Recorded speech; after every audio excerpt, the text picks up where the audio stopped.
Pelo sinal da Santa Cruz, livrai-nos, Senhor Deus, dos nossos inimigos, em nome do Pai, do Filho e do Espírito Santo. Amém. São Miguel Arcanjo e São Bento, rogai por nós. O Luiz perguntou, se Pedro foi o primeiro Papa, o que aconteceu com o pontificado dele no decreto de Cláudio, do imperador Cláudio, onde perseguiu ali os judeus e expulsou-os da região? Será que ele teve que parar o pontificado antecipadamente? O que aconteceu? Bom, primeiro eu achei essa pergunta inteligentíssima. Mas nós precisamos entender algumas coisas, e eu peço que você assista esse vídeo até o final. Até mesmo para que você aprenda a defender a sua fé, ok? Não é se Pedro foi o primeiro Papa. Pedro foi o primeiro Papa. Antes de surgirem teólogos e historiadores protestantes, nenhum teólogo e nenhum historiador sério defendia a tese de que Pedro não teve um papel de liderança nas comunidades cristãs. Muito pelo contrário. Agora é óbvio, o modo que nós enxergamos o papado hoje, de um modo monárquico e institucional, é óbvio que na época de Pedro isso não existia. Porque nós estamos falando do início da igreja. Né? Pedro recebeu a primazia divina. O que seria essa primazia divina, teologicamente falando? É que Pedro recebeu a ordem do Espírito Santo de liderar as comunidades primitivas. Ou seja, Pedro, tu és pedra, sobre essa pedra edificarei a minha igreja. Pedro, te darei as chaves do reino, o que será ligado na terra será ligado ao céu. Pedro, apacenta as minhas ovelhas. Pedro, confirma os teus irmãos. Não é? Só que veja, este papel de papado de Pedro, ele liderava as comunidades, mas ele não liderava sozinho. Ou seja, o termo monárquico não existia e a igreja não era institucional. A igreja ela passa a ser monárquica com Aniceto.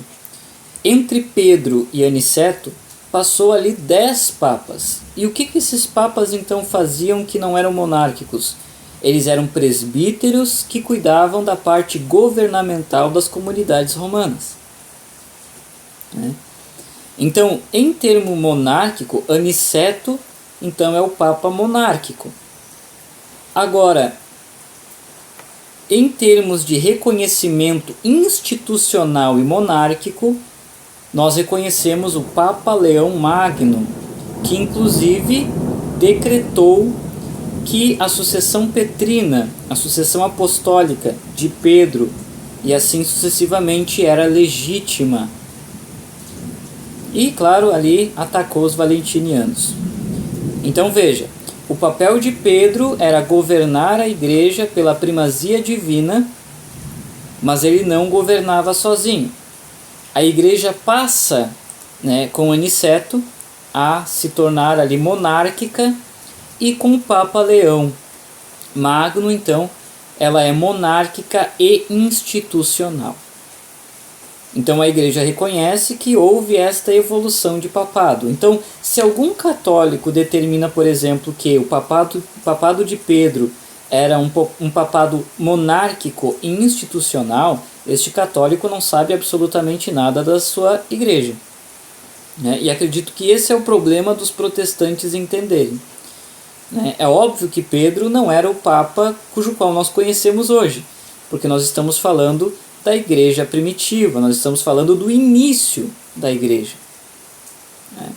Agora, em questão do que aconteceu com o papado de Pedro no ano 50, 49, aqui nós temos muitas hipóteses, tá? E aí você pode escolher aquela que, no caso, fica melhor entendível para você. Primeiro, Pedro ele pregava para os gentios. E nesta época não havia distinção absoluta entre judeus e gentios. Então, quando houve este decreto de Cláudio, possivelmente Pedro continuou exercendo o seu papado porque não houve problema nenhum. Não é? Agora, há também um problema em relação ao ano de pontificado de Pedro, né? Por exemplo, Eusébio de Cesareia vai mencionar sobre os 25 anos de papado de Pedro. Então, se realmente Pedro exerceu seu papado na época do decreto do imperador, então das duas uma, ou ele de fato teve que exercer o seu pontificado às escondidas, porque estava sendo perseguido, ou este ano de 25 anos está errado, né? Inclusive Eusébio de Cesareia, ele menciona esses 25 anos, só que ele não dá uma certeza porque não há uma tradição antiga que comprove isso, né? Ele dá os 25 anos por causa da lista que ele menciona. Se de fato então esses 25 anos estão equivocados, então na realidade Pedro ele chega antes para governar, né, para ser o líder ali em Roma, depois do decreto de Cláudio. Então aí dá em torno de 18 anos. Claro que antes disso Pedro já governava a igreja fora de Roma por uns 20 e poucos anos, né? Então essas são as hipóteses, né? A história não nos dá uma certeza absoluta. O que nós entendemos é que Pedro ele teve um papel de influência absoluta sobre as comunidades cristãs. Inclusive Gaio, que foi um historiador ali, inclusive o livro História Eclesiástica, Eusébio de Cesareia menciona Gaio, né? Gaio vai mencionar ali que houve os troféus, né? Pedro e Paulo de fato edificaram uma sede em Roma. Mas a questão do que aconteceu, se teve que parar o pontificado, se ele foi expulso junto com os outros judeus, ou se ele chegou depois desse decreto, nós realmente não sabemos a verdade absoluta. Na verdade, a verdade mais viável é que Pedro ele continuou exercendo seu pontificado, porém às escondidas. Eu vou dar uma aula sobre isso em breve, acredito que depois da Quaresma, sobre o pontificado de Pedro, né, sobre essa diferença do papado de Pedro para o papado de hoje, né, e fazer o protestante entender a diferença, né?